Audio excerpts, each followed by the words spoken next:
So it's been a busy month for us, and will be a busy few weeks with birthdays, etc. A few milestones, A few actually. milestones, yeah. Yeah, not Get it? mine, because I it was my birthday recently, and I turned the grand old age of 49. Um, Yeah, but my if, wife, if you had birthdays plural, you would be the queen, yeah, but exactly. you're But not. my wife's birthday's coming up. She's 50 this year, and actually, You it's our. shouldn't tell people that. Oh no, She'll I kill you if know. she listens to this. But it's also our 25th wedding anniversary, so we're actually going to go and sample the delights of Bishopstrow in Warminster for Fantastic. a We'll all nice be there. weekend away. We'll all be there Yeah, to and it's quite congratulate you. good. It's quite good there because we can, when we want to just go for a stroll, we can just walk up Scratchbury Camp Yeah, and Battlesbury. and a little bit further, you can go and count the cows at Yeah, Dunscombe Bottom. yeah. It's funny as well because when we initially were looking at this ahead years ago, we thought, well, in 2021 we're going to hit these milestones, so let's book a trip to Rome. And that's been totally kiboshed, hasn't it, this year? No. So anyway, I will spend my money in Wiltshire.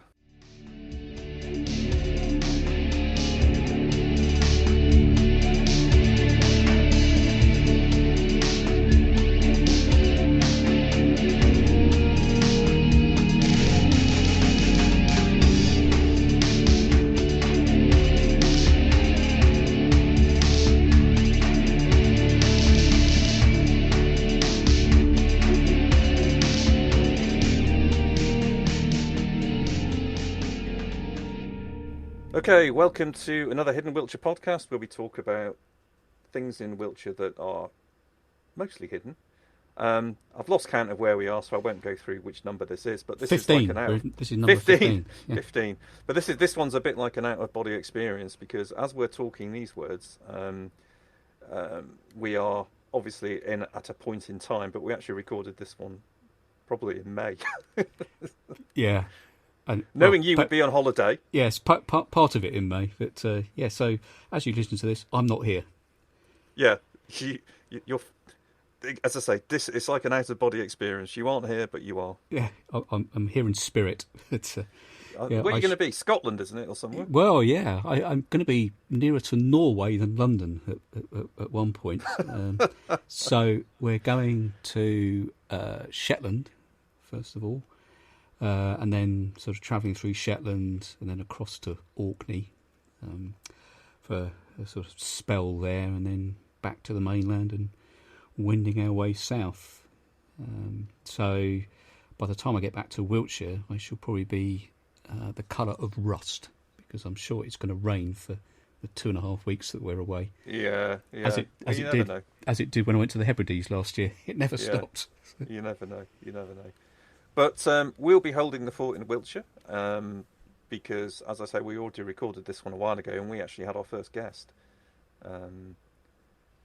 So that will be which interesting. we'll hear that in a minute. I will, if I may, do a final plug for More Broken Studios. Listen to episode 14 for all the gory details. But whilst I'm away, More Broken Studios continues, and Steve Dixon and Alan Cowley and my work will still be on the walls in our gallery at Roundway. So I think that's basically the first 3 weekends in July, but that will still be going on. So yeah, and also a plug for the next Hidden Wiltshire walks. At the time of hearing this, we will have done the Box Hill one. We've got the 24th of July as Bratton and Luccombe Springs. I think quite a few tickets have already gone for that, so if you've got one, it'd be great to see you there. 14th of August is the hills above Edington. So those two are kind of quite related. It's going to be looking at different aspects of the same sort of area. So welcome to come along. All the links to that are on the website.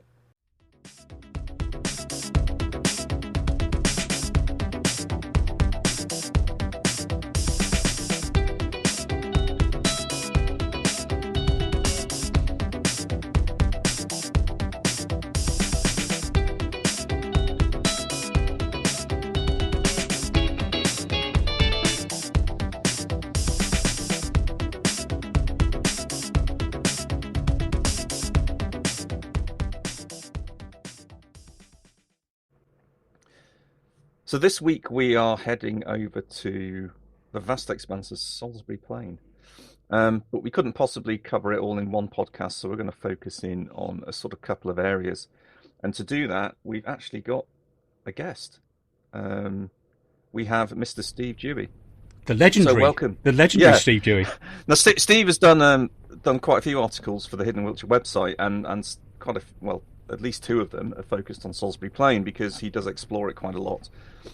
So, welcome to the Hidden Wiltshire podcast, Steve. Hello. So, do you want to just quickly explain who on earth you are to the listeners?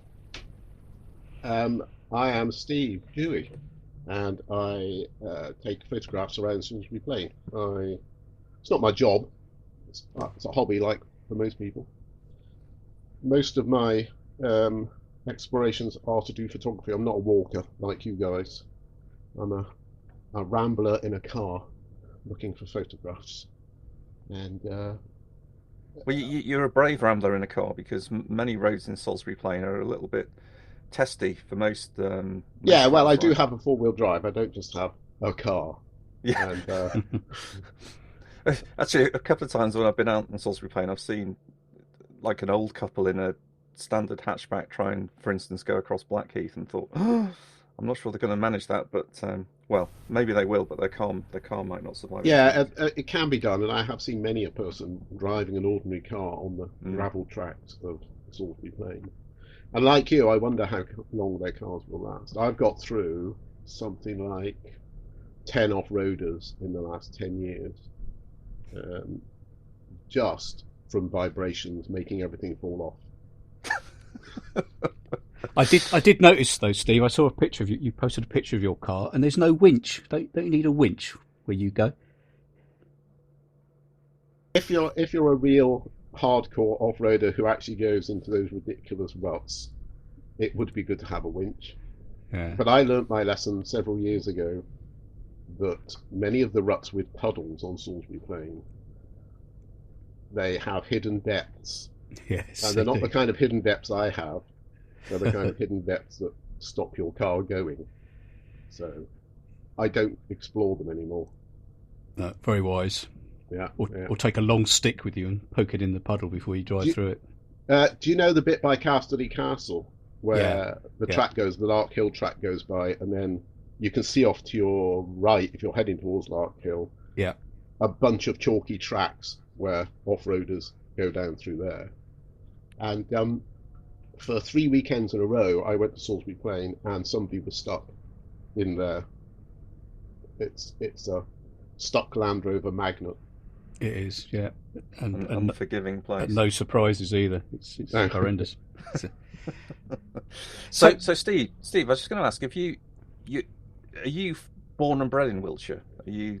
I am. I was born in Bradford-on-Avon and lived in Warminster till I was 19, and then went off to get educated and all that kind of stuff. So you're a true Wiltshire person then, unlike. I am a moonraker. Moonraker. Yeah. So what's all this about UFOs then, Steve? What's that all about? Oh no, don't get me there, please. I am a skeptic, which means that most people don't listen to me. They just don't listen to me. Yeah, it's a bit of a minefield, the UFO world. I discovered that when I captured in inverted commas a UFO on my drone a few years ago, and it attracted all sorts of nonsense. I mean, the problem is that the world divides quite substantially into people who believe in UFOs with a fervour, and skeptics like me who are a bit more skeptical. There's no other word for it.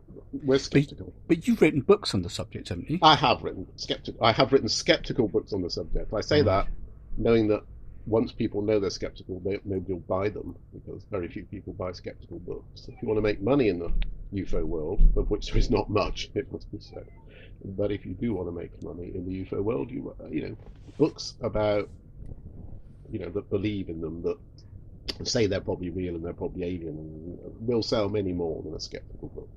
So are these books still available? Yes, because two of them are privately published anyway, because try getting a skeptical book published.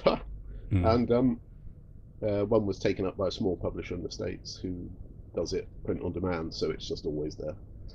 So if you go to Amazon, you'll find them. Okay, so if we put a link in the show notes that we put on the website, indeed. People will be able to buy them. Yeah. Excellent. We will. Yeah, I will also mention, because I don't often mention this, because I suffer quite a lot from feeling pretentious and having imposter syndrome and all that. I also write novels, Oh wow! And they're all based in Wiltshire, so. And they're all based around that milieu, and they're all kind of historical novels, because write what you know, and it's very. Although I'm sceptical, the UFO world is very entertaining in that respect. Well, perhaps sort of offline we'll get a selection of links, and the ones that you'd like us to I can just mention to the listeners. Yeah, I can just give you a link to my author page on Amazon, and that will list all of them. Perfect. Brilliant. We'll do that. Good. So, Salisbury Plain. Now, it's not a place probably that lends itself to walking because it's huge, although you can do little bits and pieces, but it does lend itself to driving in the right car, like you said. But much of it is either off limits or just not known. And the thing that intrigued me about some of your wanderings is that as you've gone around these places that are not really that well known, and the tracks are quite old and underused, some of them used to be quite almost like main roads in the distant past. So one of the things that really intrigued me was when you made that post on the website about Blackheath, because when you did it, I kind of scratched my head and thought, what on earth is Blackheath? I've never heard of it. But the article was really intriguing, and there is a road that takes you through there, which is open for part of the year. I mean, how did you find that? I found it because I was just drifting around. I mean, another part of my history is that because I lived in Warminster, I was on the edge of the Western Plain. And anybody who knows the plain knows that the Western Plain has always been red flagged. It's just always red flagged. There's no, technically, there's no paths through it. It's very dangerous and blah, blah. Of course, when you're kids, I mean, I never did because I lived too far away, but I know people who just used to go into the plain and, get bullets and stuff. It's part of the growing up of being in Wiltshire is sneaking into the plain and getting stuff. But because I didn't know there were any paths, I always thought of the whole plain as kind of being off limits because I only knew the western part really well. And it wasn't until I lived in Marlborough and started driving between the two, Westbury area, Warminster area, and back to Marlborough, that I realised that if I followed the northern route, you could see little signposts saying byway, pointing into the middle of the plain. And as I had an off-roader, eventually I thought, I might as well drive in and see what's in there. And just for clarification for people who are wondering what where the Western Plain is, I mean that basically what we're talking about there is the area around Imber, which we've featured on the podcast before. Yes. And as you say, I mean it's a live firing area, so is almost permanently red flagged, i.e. no admittance. Yes, apart from when Imber's open, I don't think they ever take the red flags now. No, absolutely. Yeah, so that's the western side, but that eastern side is pretty much accessible. Yeah, well, most of the time. Yeah, so there's three parts. There's the western, the central, and the eastern. Right. So the central is open on the northern ridgeway all of the time. Yeah. And the southern flank around Copehill Down, Streeton, Chitton, all of those, there are areas down there which are open all the time as well. The Blackheath closes because it's the target area for Larkhill Artillery. That's right. It's so Blackheath is split into two. You got to the west side, it's called Westtown Impact Area. Yeah. West Down, sorry, and then to the east, it's the Larkhill Impact Area. Yes. Yeah. But that Blackheath Road, it kind of cuts right down through the middle of the live firing area. Yes, absolutely. I mean, it's a nice road, but you don't want to get off it, Yeah, and there are plenty of signs along it saying, well, not so many words. Don't stray off the path, or you might get blown up and die. Yes. There's a lovely big shell or something. I don't know what it is, but when you go across Blackheath, about if you go from the north end about 2 miles down, and you look to the left, there's a lovely big thing that looks like a shell. It's just sitting there on the surface. And I often hope it's a dummy as I drive by, not a real one. Well, I remember last year they closed the road for a bit because they were removing ordnance, apparently. Yes. Yeah. And I remember when they opened it up again after that, I actually went for a walk along Blackheath. I parked at the south end by the finger post with the signs and just walked up.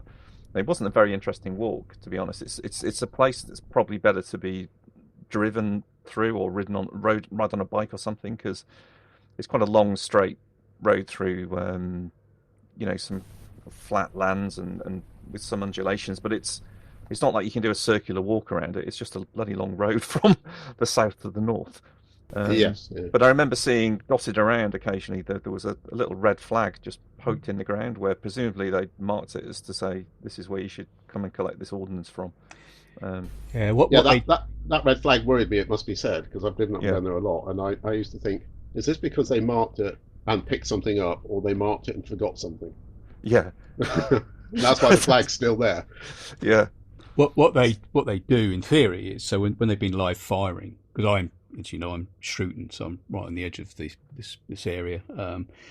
They'll finish the firing, but for several days after, the red flags stay up, because that's when they're going around and checking that there's no unexploded ordnance on things like that central road, which I don't know what the official name is, but we call it the Spine Road, that goes down the middle of the plain between West Down and Larkhill.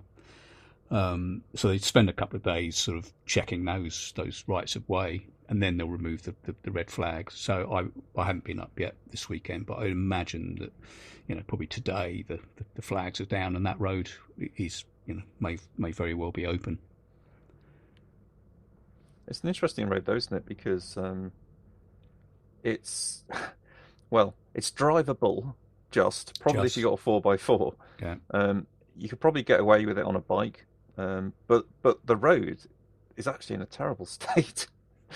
I remember when I was talking about perhaps going to visit Paul, I think you sort of said to me, it is an absolute state, that road, and if you're taking a bike, be prepared to get off your bike and wheel it at various points. Yeah, I think the reason for that is that a few years ago they made a sort of half-hearted attempt to fill some of the holes and resurface it, and they used stone, which it was too large a gauge. It was great big chunks of not rocks, but they were quite large stones. And a mate of mine was working for Landmark at the time, and he was responsible for rights of way. And he told me that when they laid this stone, as they always have done, and then what they're supposed to do is come along and sort of crush it afterwards. And the contractors refused to crush it because they were concerned about setting off unexploded ordnance. So you've got these quite large pieces of stone, which on a bicycle are almost impossible to ride across. I mean, you just have to, wheel your bike along the edge of it. I like Steve, I've got a 4x4, and even in that, it's pretty heavy going. You do just get, your fillings get loosened as you're driving across it. But years ago, when I first moved here, you could drive across it in a road car. The surface was much better. Yeah. And I guess at some point it must have been probably a more, I don't know, better used road. I think it was more of a main road than it is now. Is that correct? Yeah, Steve, do you know the sort of, the historical use of that road? It was a turnpike. So it was the main road at one point between Devizes and Salisbury. Whether it was, the fact that it was turnpike probably indicates that it was always in use as the main road from Salisbury to Devizes, and then when the opportunity to turnpike came along, it was one of the roads turnpiked by one of the trusts. I think it was possibly.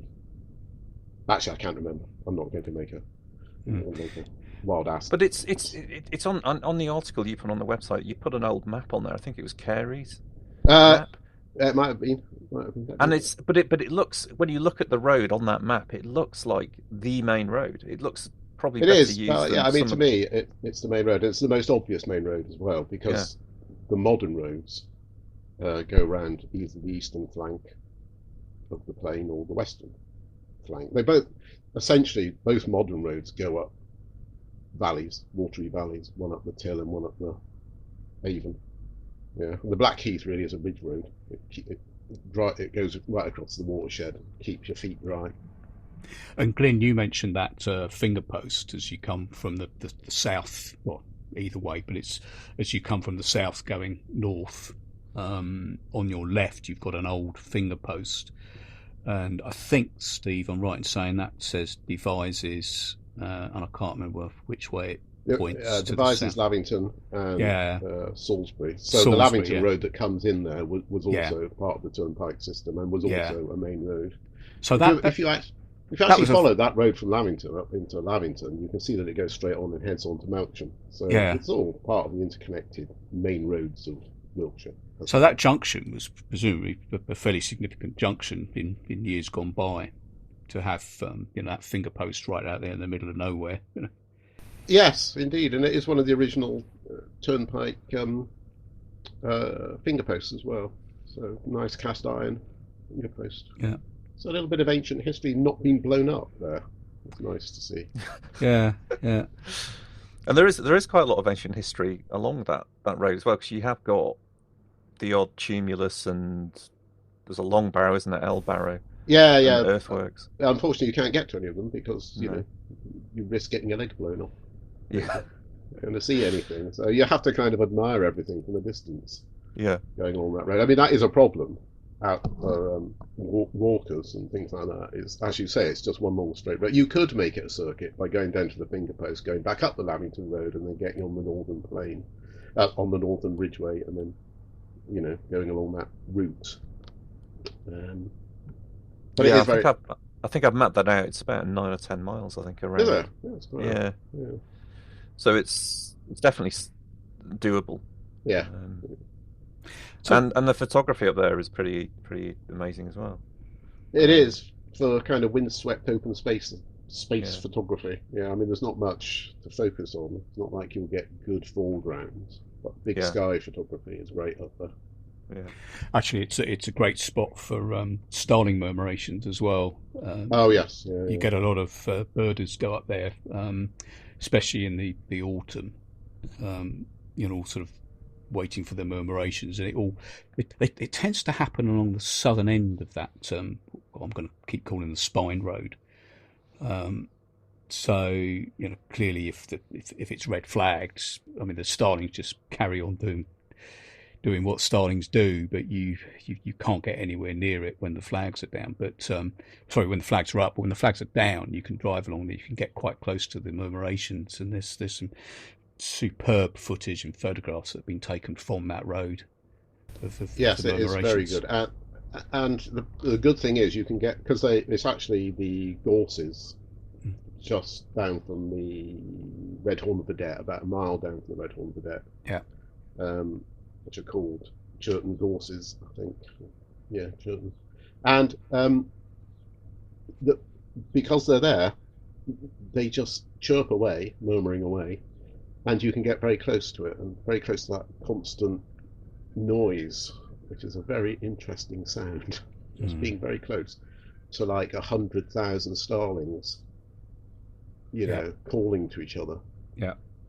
Also, if you've never been close to a starling murmuration coming into land, just hearing all of the starlings whooshing over your head as they head towards the gorses, or if they're actually doing their flying murmurations, their clouds, as they come past you, hearing the sound of their wings, is a fascinating sound. And with the murmuration murmuring and the cloud whooshing, it's a delight. And you can't hear any cars out there. No traffic. It's just No, a very peaceful place. It's very peaceful. I was talking to a friend about this podcast, and I said, "Oh, we're going to talk about the Blackheath, and it's going to be very short because nobody knows anything historic about the Blackheath." He said, "What are you going to say?" And I was going to say, "Well, I'm going to say it's very lonely and empty. You do feel if there's nobody else walking out there while any cars driving by the time you've got about 2 miles down the Blackheath Road, down the Spine Road, you can't see very many habitations. I mean, if you look very hard, you might see a distant farm. It's one of the few places in any county, really, but in Wiltshire, in southern counties, that you feel very kind of alone. You know, it's Yeah, I know when I did that walk, when I got to around Churton Gorse, I just stopped and just looked around and listened, and I just thought this must be the most remote place in Wiltshire. There's just nothing here. There's no sound. yeah, It's wild, and Well, that you know, I think that's right. That's a great word to use. I mean, it's almost like the last remaining wilderness in Wiltshire. yeah, yes. My brother went out there once at like 6. He's a very early riser and went out there at 6 o'clock in the morning after I told him about it, so he could have a look. He wanted to look around in summer, and it was daylight by then. But he said it felt very spooky because it was so quiet, Yeah. you know, and you can't see anybody. And very rarely in the south half of the country do you get that kind of silence and stillness. And Yeah.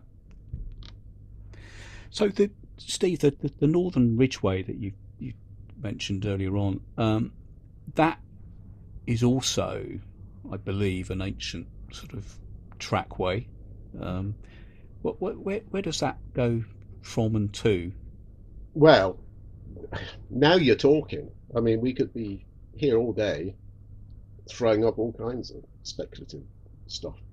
Um, it's assumed that it's part of the general ridgeway that goes from Seaton to Norfolk or wherever. I've forgotten the exact termination of it.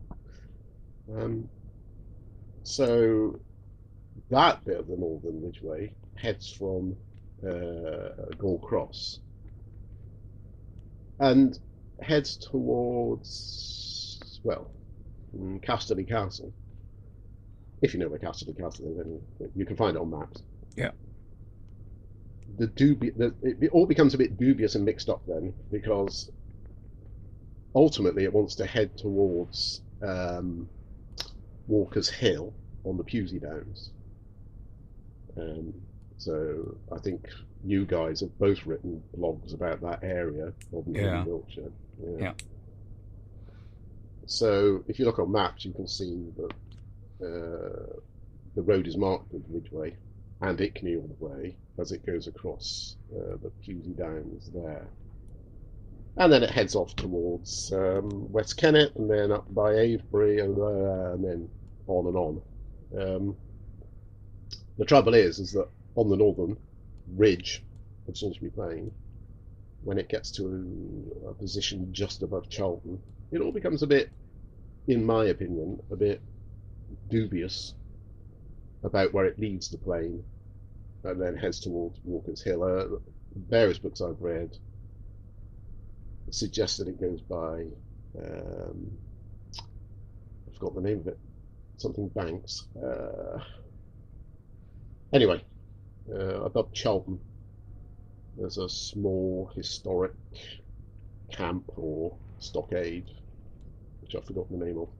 Yes, I know what you mean, and I can't remember either. No. I've seen it on the map. Yeah. Actually, I've got a big map here. Actually, I'll have a look whilst you're thinking.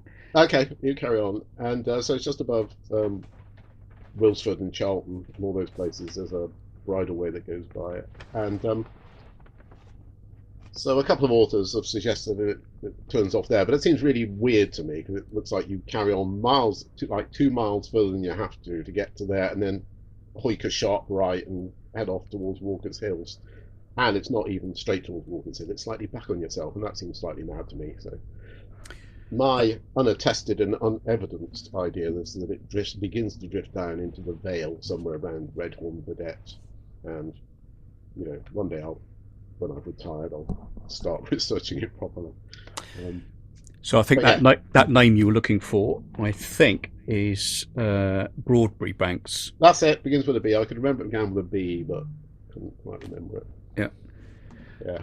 So this whole sort of Ridgeway route, I know there's some, not controversy, that's too strong a word, but some debate about A, where it goes, and B, whether it really exists as a single defined route. Yes. And I'm sure, I can't remember the name of the book, but I've got a book. Actually, it's a neighbour lent it to me about a year ago, and I've still got it. And I think it's just called the Ridgeway. And my neighbour, who is he's currently employed by the BBC, but he said when he retires, he's going to write another book about the Ridgeway, because he's got some fairly firm ideas that contradict some of the sort of existing knowledge on it. And his theory is, which I'm inclined to agree with, is that it wasn't like the M4. It wasn't. This is a road that goes from A to B. This is a whole series of different tracks, ancient trackways, which were interconnected with branches going off here, there, and everywhere. But there was no central core like there is a modern day A road or motorway. It's just a series of tracks that people connected up over the millennia as they travelled around. Which, of course, could have been used for some long distance travel, because they, you could say, where shall I go next? Yeah. And they'd say, take that bit of road up there, and so became used over time. Yeah. But I kind of agree. The idea that there was this one long road and it was all called the Ridgeway and everybody knew it was the Ridgeway, and take that, start there and off you go, seems somewhat say dubious, but that flies in the face of many, many scholars who said this. But that is what happens. So it seems, I can't think of a good word. I'm wordless, which is unusual for me. But going back to these tracks and roads that go across the Salisbury Plain, it's hard sometimes to imagine that these gravel roads were, proper routes in the past. But one thing that does give it away, a little tell, which you can find at various points along some of these tracks, is the odd milestone. And that leads on to a discussion about something else you wrote about on the Hidden Wiltshire website, which was called the Old Slow Coach Road, which I think, when you started the research, it all was kicked off by this milestone that you found over towards the Edington side of the plain. Is that right? Yeah. Saw is about, because if you say fine, it makes it sound as though I discovered one. Yeah, I was driving up. This was one time when I was driving back from my brother's house in Westbury, and so I came up. I might even have come up Salisbury Hollow onto the road above Colston, and I noticed a milestone. In fact, I think that might have been the first milestone I noticed, the one above Salisbury Hollow, which is above Tinhead. Yeah. And I saw that milestone. I thought, a milestone. No any milestones up here, so I took a photograph, could see what was written on it just about. And I thought, well, must be more milestones, and forgot about it as I was driving on. But when I got home and developed the photographs, as it were, processed the photographs, I thought I must find out if there's more. So I looked on the map, and sure enough, on that road from Tinhead above Colston towards New Zealand Camp and then down to Norcross, there was one more. And that got me thinking about the road. Where did the road go? And so I did a bit of research and found out that it was a road from Salisbury to Bath. And in one of the Victoria County history write-ups, I can't remember which one, it might have been the one for the Colston parish, whatever Colston, I don't know if Colston is a parish or whether it's in a parish. But it was called the Old Slow Coach Road, and I like the name. They use that phrase. Well, I don't know whether that's an official name or just whether, they like the poetry of it too. The Old Slow Coach Road. And so I like the name, so that made me look into it a bit more. And I've driven along it. Not all the way, because you will get blown up at certain points along it. But it goes from, currently, as a byway, it goes from Serrington, which is on the edge of, I can never get these two names right, whichever village the till ends up going through, which is either Stapleford or Stowford, and they always confuse me. Stapleford. Stapleford, yes. So Serrington is a little hamlet on the edge of Stapleford, and there's a byway there, and you can drive nearly all the way. Well, you can walk as well, or ride a horse, whatever. But if you're lazy like me, you can drive from there. It crosses the A303 just below Yarnbrook. Yarnbury Castle. Yarnbury. That's not Yarnbrook. That'd be mad. You don't want to go there. You don't want to go there. Never go to Yarnbrook. You'll be there for 6 hours. Yarnbury. So it goes, and then heads from Yarnbury up to the kind of northwest or westish of Tills Head, and then it gets lost in the Western Plain, permanently red flag blowing up area. So hang on, let me just check my understanding here. So at Yarnbury, you go to the east. Yarnbury. Yarnbury. I didn't say Yarnbrook, did I? Yeah. Oh, God's sake. That's Steve's fault. So to the east of Yarnbury Castle. So it goes up there, and then it tracks along the western side of the landing strip at Deptford Down. Is that the one you're talking about? I don't know, because I haven't noticed on the maps a landing strip at Deptford Down. Okay, well there's a byway, so if you come past Yarnbury Castle and just kind of carry on, you get to a junction of tracks.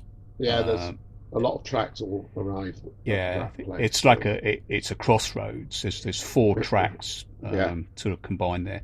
The one to your left, which heads back towards Wiley, you can't drive down, basically because the farmer there has blocked it with a blooming great tree trunk to stop hare courses. They've had terrible problems on that farm with hare courses. But if you take the next one that heads sort of northwest, that's a byway, and you can drive it, and off-roaders frequently drive it. It goes right along the edge of Deptford Down, which is a huge, great, long, grassy field, which is what it looks like, but it's actually an active airstrip. Right. And that comes out onto the B390, which is the road between Shrewton and Chitton. Yes, that's right. Yeah. So that's the one you're talking about, is it? Yes, yeah. There's so I think it's the one on the. I mean, I haven't got a map, and I'm not. I'm just doing this from visual memory. Okay. So you've got Yarnbury Castle. I think on the east there's a track that goes up, and then just a bit further up from Yarnbury Castle there's another junction, and the one on the left would take you to Warminster through Chitton. So. Sorry. Yes, that was the one I was talking about. Yeah, so that's the old Salisbury to Warminster Road. Okay. And the Sarum Road goes off from there and still carries on across the B whatever. And, but then goes near Cope Hill Down. Yeah. Okay. Yeah. Yeah. So and heads up towards Breaches Cottages or something. Yeah, this is now Breach Hill, I think, on the map. Yeah, Breach Hill. Yeah. So it goes to the west of Cope Hill. Yes, west of Cope Hill. Yeah. Got it. I'm looking at the map, you see, as I'm talking. So yes, yeah. So, you can afford to do that, but I've still got my blogs up in case you ask me a particular question, and I nip into my blogs. Yeah, so Breach Hill is on the road between Chitton and Tills Head. That's right. Yeah. Yeah. So it goes across, and then it carries straight over there into the danger area. Yeah. Yeah. Yeah, you're onto the Imber Range there, and Chapperton Down and places like that. Down, that's right. Yeah. And then it goes through there and then comes out near New Zealand Farm. Yeah. And then heads on towards Tin Head from there. And then so when it drops down Salisbury Hollow into the edge of sort of Edington, yes. Where does it go from there? Do we know? Well, it's a bit tricky, and certainly without a map, it's difficult to say. But it heads towards Steeple Ashton, I believe. Yeah. And then into Trowbridge, and then Bratton on Avon, and then Bath, I think, is the route. But the exact roads, I'm not entirely sure. I leave that for other researchers. So just going back to the roads from Stapleford, Serrington, Stapleford, and Yarnbury Castle. That one, Yes. And where it sort of forks off left as opposed to right. There were along the side of Deptford Down landing strip. There are a couple of milestones there. Would that have been a turnpike? No. Well, it may have been turnpike and then this turnpike Hmm. at some point. But certainly the old road from Salisbury to Sarum Hmm. got its milestones before the turnpike era. So I don't believe that road was completely turnpiked from Salisbury to Bath. Um, Bits of it were at the western end, at the Edington end. In fact, there is still a marker at the Serrington end, which says that the byway ends here. Oh, sorry, the turnpike ends here, Right. which I think I took a photograph of. But yes, Stapleford Road ends here. It says there's a little marker about a mile out Serrington. Never noticed that. Yeah, it's very small. Hmm. But if the grass is long, you may not see it. So it's an interesting little stone because you don't think about these things being marked, and it being important to know where the turnpike ends and where the trustees' limits are. But yeah, those things are marked. Yeah, I'm just looking at the post on the website, and you've got a photograph of that. Yes. Yeah. Which very clearly says Yeah. ends here. It's Yeah. fascinating. And of course, the other interesting thing about Stapleford, whilst we're down that way, is the link. Well, it's the castle, and which was owned by Jane Seymour's family, as in Henry VIII's wife. Oh, that's the Bailey. Is it Ring and Bailey marks on the Ring and map? Bailey, yeah. Yeah. Which you can still see the earthworks. Isn't it in someone's garden now or something? Yeah, well, it's just behind the farmhouse there, so you can't get to the Ring and Bailey. But just across the field, you can very clearly see the earthworks. But it's all sort of covered in trees now. But yeah, that was where, as I say, Jane Seymour's family had that. So I think I wrote in my blog about that. So about the Till Valley. Yeah. It's the thought of Henry VIII popping down to see his in-laws is quite appealing. Which somehow I don't think happened. That is very much a Hidden Wiltshire thing. I mean, you can live here for most of your life. I mean, I'm born and raised in Wiltshire, but I didn't know about that. I only saw it when I was looking at something else to do with the till. I think I'd seen those markings on the houses as you drive down from Streeton and various other places. You can see markings for the Great Flood of whatever. Yeah, next door to us, flood cottages. There, yeah. And I saw those markings. And I didn't know about that either. It was one of those things I discovered driving around. I didn't know about the Great Flood, and that got me looking at the till, and its confluence with the Wiley and all that type of thing. And it was then I saw that Ring and not Bailey Ring and Bailey on the map, and I thought I never knew. Yeah. So this is why this blog is here, really, isn't it? It's It is, and every time I think, how much more time have we got before we complete this Hidden Wiltshire project, you suddenly realise that it's probably never going to be complete. We never will, no. Because, I mean, Wiltshire's such a big county, and there is so much stuff which is just hidden that even people that have lived here, like you say, all their lives, are still finding some of these things. Yes. So, Steve, going back to the Northern Ridgeway, and you mentioned it a couple of times, Casterly Castle. Yeah. What do we know about that? Actually, I've not read a lot about Casterly Castle. It's a univalent structure, so it's only got one ditch, I believe, one bank and a ditch. So, and its views aren't that good. I mean, you two probably know it, so you've probably been there. It's not like it's set up on a prominent hill with it's not like, I mean, Sidbury is an amazing hill fort with the most amazing. I mean, I've never even been up the top of Sidbury, but even from its flanks, you can see miles. You know, you can see anybody coming with their spear to bonk you over the head. Yeah, I mean, I think you can see Sidbury from Blackheath actually. Yeah. It's very prominent. But Very Casterly is it's regarded as what they call an Iron Age hill fort, but it's not. I wouldn't say when they use the term hill fort for any sort of enclosure that's Iron Age. Yeah. In reality, it's probably not a fort. It's probably some kind of an animal enclosure. It reminds me very much of Nook Castle, which again is a univalate hill fort in inverted commas, but it's probably some kind of an animal enclosure rather than anything that's defensive, just because of its location.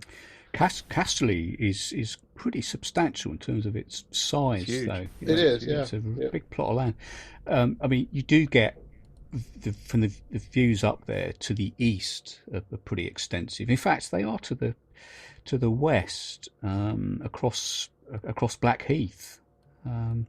Yeah. I mean, the earthworks now are.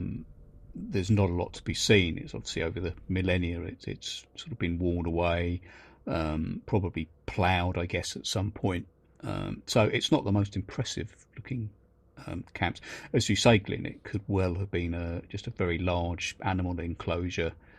I got a feeling I read somewhere were there Roman settlements there, or I just made that up.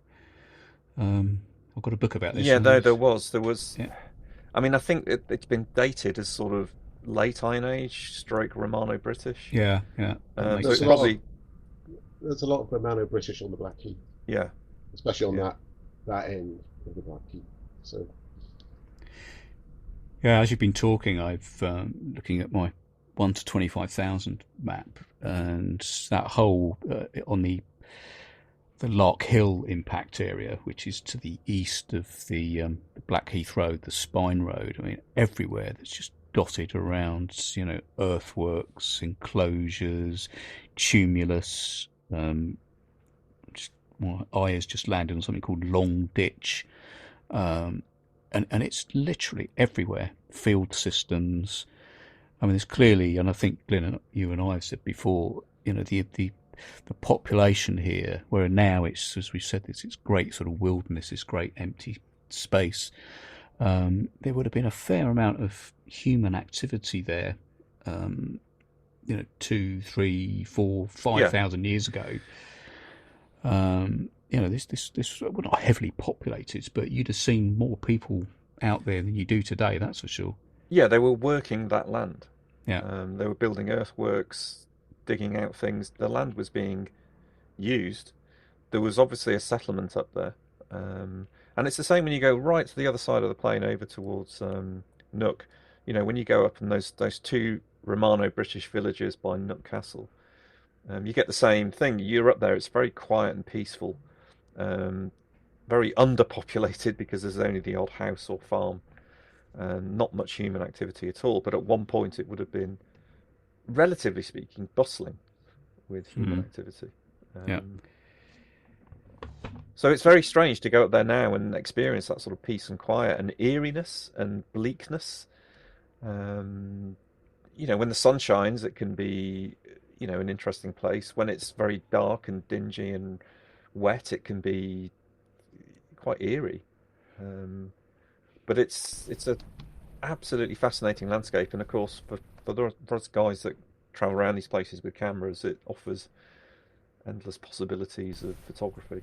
Well, let's put it like this: for 11 years since I've got back into back into photography when I got a new digital camera. For 11 years, I've been going up Salisbury Plain, just taking the same pictures, essentially, in different light, different weather.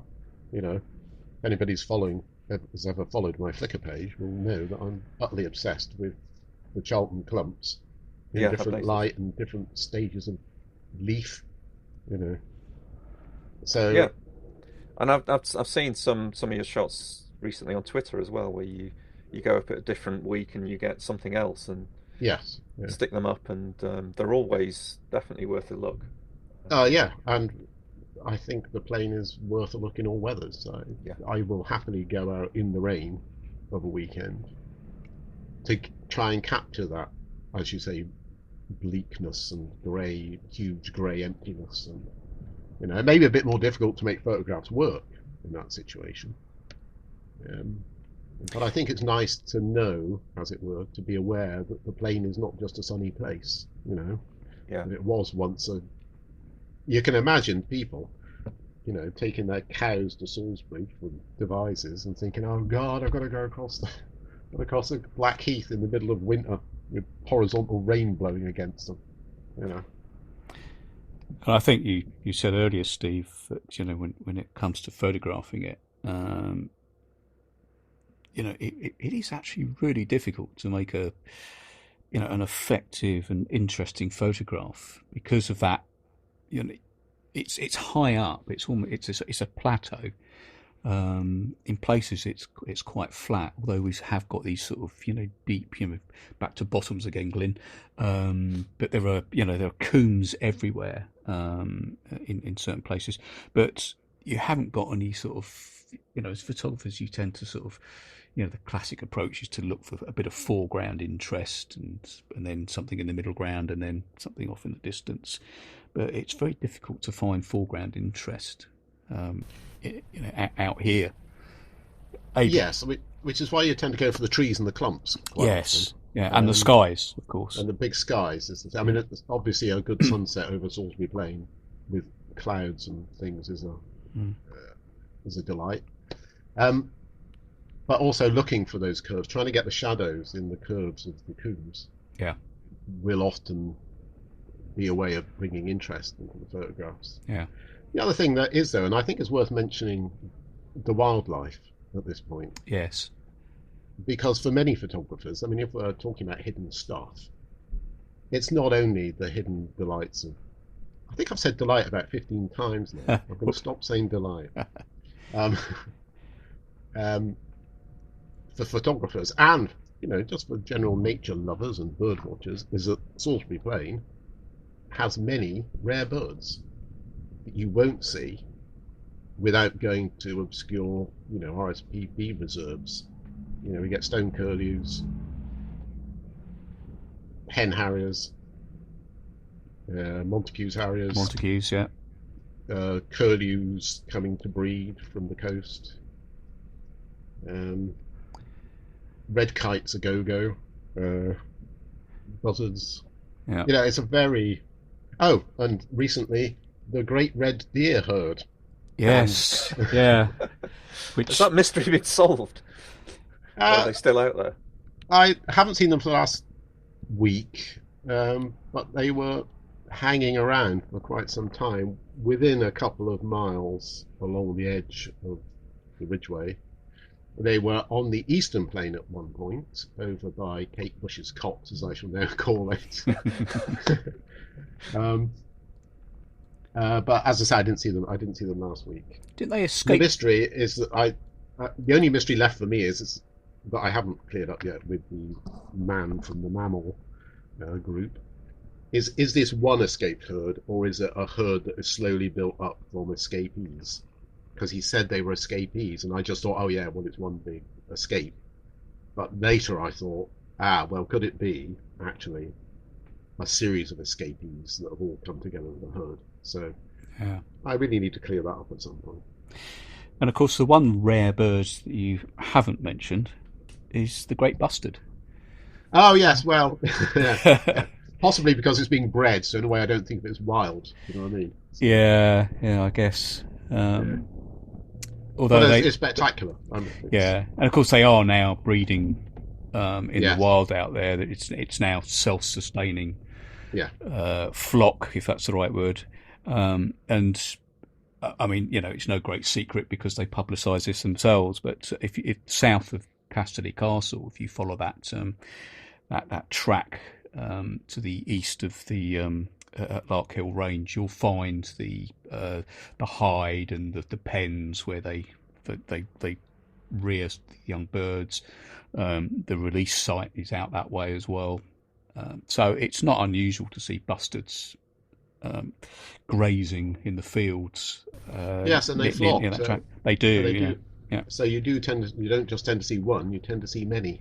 And they're great when they fly. They look like weird prehistoric monsters. Yeah. And it's a sight worth seeing. Absolutely extraordinary bird, it really is. Yes. Yeah. Of course, I should also mention that many of these birds are protected, and so don't go trying to get as close as possible to a stone curlew. No, that's very important. And it is an offence. So, and if you take a photograph which looks like you were in the field with them, and then stick it on social media, you could find yourself in a lot of trouble. Well, I once managed to upset the guys at Wiltshire Birds Ornithological Trust or whatever, because I sent them a photograph of a stone curlew and said, "Oh look, very early stone curlew," and I said I couldn't creep up on it anymore. And they really thought I meant that I'd got in the field and crept up on it. What I meant was actually it landed right, because the thing is, on Salisbury Plain, they will land by the road. Yeah. One of the tracks. They landed by a track in exactly the direction I was driving. So I was trying to very slowly drive by it, and that's what I meant by crept up. Not that I'd got in the field and gone creeping off. Yeah. So you do have to be careful. It's keeping dogs on a lead is not just because people want to constrain what you do on the plain. It's because there are places on the plain where there are very rare birds, such as Montagu's harriers, of which only something like 10 pairs a year come to the UK. And yeah, I saw one the week before last. Did you see one? Yeah, over at Parsonage Down, where I volunteer. Flew right over us. Yeah. Which is ironic because we've got the hen harrier field there, where we're trying to reintroduce nesting hen harriers onto Salisbury Plain, because they used to nest here. They are migrant visitors, so we've got this big project to reintroduce them, and we had one sort of overwintering, a male who's now gone, but we were doing some work out there about 10 days ago, and a Montagu's flew right over us, which is very ironic. Very nice as well. I think Montagues were nesting on the eastern side of the plain, but there's a couple. So certainly for the last few, I didn't see any last year, obviously because of lockdown, so I didn't get out quite as often. And I don't know if there were any last year. Well, there's a couple who, like me, are volunteers for Natural England, and they've been monitoring that population for about 10 years, and they said that this last year was the first year they haven't seen any, which is very sad. Yes. Yeah. But yes, the Eastern Plain is the place to see the Montagues in general. That's where whenever I've seen one, it's been over there. Yeah. And in fact, the last time I got my off-roader stuff was because I saw a Montagu's harrier and was keeping my eye on the Montagu's harrier and drove into some ruts that were too deep for my wheels. Of course. Entertaining. So you need a winch. Yeah, I did need a winch that day. I take lots of blocks of wood out with me, essentially, so that I can try and get my wheels up onto the blocks of wood. Okay. Well, I think we've reached the end of our time slot, so we'll call it a day for this discussion about Salisbury Plain. We may be back to talk about other parts of it in the future. But yeah, I just wanted to send a huge thanks to Steve for dialing in, or whatever we call it with this system. Whatever it is. Whatever it is. It just works occasionally. Yeah, press the red button. Yeah. Yeah, no, absolutely fascinating. Thank you, Steve. That's okay. It's been fun. Oh, that means you're coming back. Oh, we'll do it again sometime. I think I coped okay. I'll try not to use the word lovely quite as much. Or delightful. Was it delightful? Or delightful. Or delight, yes, whatever. Yeah. Okay, so that was an interesting experience having a guest on. I'm sure we'll do it again. But now just the usual wrap-ups, Paul. Yeah. So, yeah, again, a reminder about the Lower Boots offer, lower.co.uk, and then HW20, HW for Hidden Wiltshire, 20 for your 20% discount. Thanks to Steve Dixon for the music. This week's, I don't know what goes on in Steve's head, but the transition music that we use in the middle there is called Holgar the Can Man. So if you go to the gallery to meet Steve as part of all Marlborough Studios, ask him what on earth that's all about. I've got no idea. So thanks, Steve. Show notes and links will be on the website, which I think I'll have time to do before I leave for Norway or wherever it was I was going. So I think that is it. There was something else I was going to mention. I can't remember. Oh, next episode. We don't know, do we? I was going to say we haven't thought that far ahead. The next episode will be in 2 weeks, and at the moment it's a mystery. Yeah. We haven't decided what we're going to talk about. We haven't thought about it, have we? All right, everybody. Okay. Thanks for listening. Yeah. Bye. Bye for now.